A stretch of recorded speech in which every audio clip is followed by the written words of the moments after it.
শুভ সকাল বন্ধুরা, রাধে রাধে। ভগবান শ্রীকৃষ্ণের অমৃত বাণী শুনি। ভগবান শ্রীকৃষ্ণের প্রত্যেক বাণী জীবনে এক নতুন পথ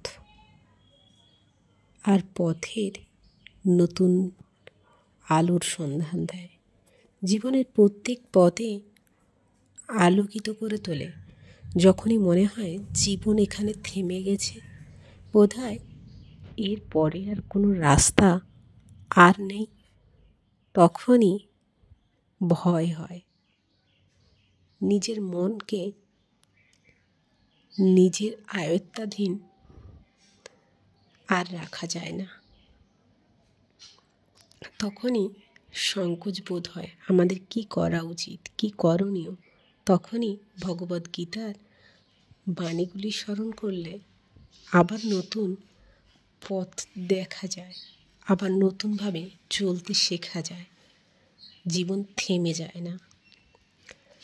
আমাদের কামনা এমন একটা জিনিস যা কখনো পূরণ হয় না।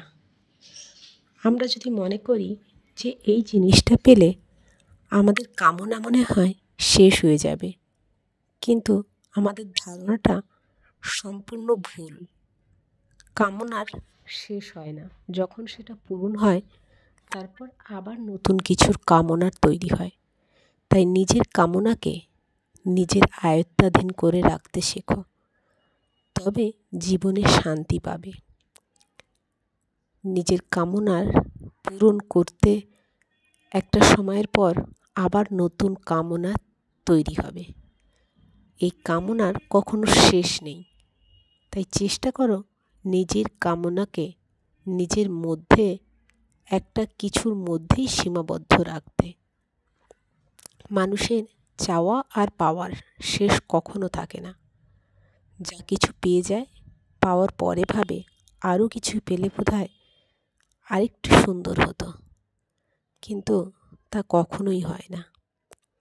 তাই নিজের কামনাকে সর্বদা সংকুচিত রাখো।